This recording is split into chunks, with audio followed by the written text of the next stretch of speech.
শোনেন শোনেন, আল্লাহ হালাই কোরআন পড়াইছে নবীর উপরে। নবী হালাই সাহাবাগের মধ্যে বয়ান দিয়ে গেছে, লেগে আমরাও হালাই বয়ান দিয়ে যাইতেছি হালাই। আচ্ছা, আপনাদের কাছে আমার একটা প্রশ্ন।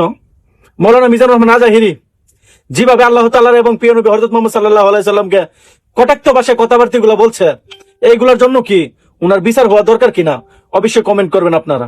নাকি তাদের জন্য বিচার নাই, তারা যা ইচ্ছা তা বলতে পারবো? দেশের মানুষ ভাইয়েরা, আপনারা আমাকে বলেন যে উনি কি এই ধরনের মানে আল্লাহকে এবং কি নবীকে গালাগালি করতে পারবে? আপনারাই বলবেন কমেন্টে। আর যারা এই ভিউ পাওয়ার জন্য, যারা এই হুজুরের আজারি হুজুরের এই ভিডিওটাকে কাট করে আপনার শুধু এইটুক দেয়, তাদের সম্বন্ধে আমার বলার কিছু নাই। তবে বিষয় হলো যে দেখেন, উনি এটা হলো যে আপনার এই ঢাকা অঞ্চলের মানুষ যারা, তারা একটা কথা সবসময় ব্যবহার করে, যেটা কিভাবে ব্যবহার করে সেটা বোঝাতে গিয়ে কিন্তু উনি এই বয়ানটা দিছিল। তো এটাই বাস্তব। তো ভিডিওটা বেশি আকারে শেয়ার করে দিবেন, ঠিক আছে? আর এই ভিডিওটা আমি শুধু মানে একজনে করে নাই, অনেকেই করছে। তবে আসলে এগুলা করাটা উচিত না, ঠিক আছে?